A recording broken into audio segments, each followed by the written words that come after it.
नमस्कार, महाराष्ट्र टीवी 24 के धार्मिक विशेष में आपका स्वागत है। हिंदू धर्म में ऐसे कई ग्रंथ और पुराण हैं जिनका संबंध हमारे व्यवहारिक जीवन से होता है। ये हमारे 16 संस्कारों का हिस्सा माने जाते हैं और इनका पाठ जरूरी होता है। इन्हीं में से एक है गरुड़ पुराण। जब भी किसी की मृत्यु होती है तो इस पुराण का पाठ सभी परिवार के लोगों को सुनाया जाता है और इससे घर की शुद्धि होती है। गरुड़ पुराण हिंदू धर्म के 18 महापुराणों में से एक है, जो प्राचीन भारतीय ग्रंथों की एक शैली है जो ब्रह्मांड विज्ञान, पौराणिक कथाओं, नैतिकता, अनुष्ठानों और अन्य कई विषयों की एक विस्तृत श्रृंखला के बारे में आपकी विस्तार से बताने में मदद करता है। हिंदू धर्म के लोगों के लिए मृत्यु के बाद गरुड़ पुराण का ज्ञान अत्यंत महत्वपूर्ण माना जाता है। गरुड़ पुराण में 19,000 श्लोक है और इसके 2 भाग होते हैं। पहले भाग में विष्णु से जुड़ी भक्ति और पूजा की विधियों का उल्लेख है। इस भाग में हम मृत्यु के बाद गरुड़ पुराण का महत्व पढ़ सकते हैं। गरुड़ पुराण के दूसरे भाग में राक्षस युग का विस्तृत वर्णन मिलता है। इसमें बताया गया है कि किसी जीव की मृत्यु के बाद मनुष्य की गति क्या होती है और उससे कौन सी योनि प्राप्त होती है, श्राद्ध और पवित्र कर्म कैसे करने चाहिए, व्यक्ति को नरक के दुखों से कैसे छुटकारा पाया जा सकता है। ऐसे प्रश्नों का उत्तर गरुड़ पुराण में विस्तार से मिलता है। गरुड़ पुराण की कथा के अनुसार एक ऋषि के श्राप के कारण राजा परीक्षित को तक्षक नाग ने काट लिया था और रास्ते में उन्हें कश्यप ऋषि मिले। तक्षक नाग ने अपना भेष बदलकर ब्राह्मण वेशधारी ऋषि से पूछा कि वे इतने अधीरता से कहाँ जा रहे हैं। ऋषि ने बताया कि तक्षक नाग महाराज परीक्षित को कुचलने जा रहे हैं और उनके जहर के प्रभाव को दूर करके उन्हें फिर से जीवन देंगे। यह सुनकर तक्षक ने अपना परिचय दिया और वापस लौटने को कहा। तक्षक ने कश्यप जी से कहा कि मेरे विष के प्रभाव से आज तक कोई भी व्यक्ति जीवित नहीं बच पाया। तब कश्यप ने कहा कि वह अपने मंत्रों की शक्ति से राजा परीक्षित के विषैले प्रभाव को दूर कर सकेंगे। इस पर तक्षक ने कहा कि यदि ऐसी बात है तो तुम्हें इस वृक्ष को हरा भरा कर देना चाहिए।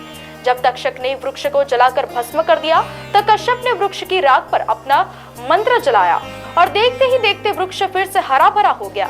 ऋषि कश्यप के इस चमत्कार से आश्चर्यचकित तक्षक ने पूछा कि किस कारण से राजा का भला करना चाहता है। साधु ने कहा कि उसे वहां से बड़ी मात्रा में धन मिलेगा। तक्षक ने एक उपाय निकाला और उसे उसकी आशा से अधिक धन देकर वापस भेज दिया। गरुड़ पुराण के अनुसार गरुड़ पुराण सुनने के बाद कश्यप ऋषि का यह प्रभाव और शक्ति बढ़ गई। हिंदू परंपराओं में अंतिम संस्कार और समारोह के दौरान गरुड़ पुराण को पढ़ा या सुना जा सकता है, क्योंकि यह मृत्यु के बाद आत्मा की यात्रा में मार्गदर्शन और अंतर्दृष्टि प्रदान करता है। यह जानना महत्वपूर्ण है कि इस पुराण के बारे में व्याख्या और मान्यताएं हिंदू विचारधारा के विभिन्न विद्यालयों और विभिन्न समुदाय के बीच भिन्न भिन्न हो सकती है। मान्यता यह है कि पुराण में आत्मा की मृत्यु के बाद की यात्रा का विवरण दिया गया है। इससे लोग आत्मा की मृत्यु के बाद की प्रक्रिया को समझते हैं और उनके पारिवारिक गतिविधियों में मदद करता है। गरुड़ पुराण में आपके कर्मों से मिलने वाले परिणामों की व्याख्या की जाती है। गरुड़ पुराण धर्म और नैतिकता का पाठ सिखाता है। साथ ही इसका पाठ आपके जीवन और मृत्युपरांत कई बदलाव के बारे में बताता है और आपको जीवन के बारे में सचेत करता है। महाराष्ट्र टीवी 24 के धार्मिक विशेष में फिलहाल इतना ही। देखते रहिए महाराष्ट्र टीवी 24।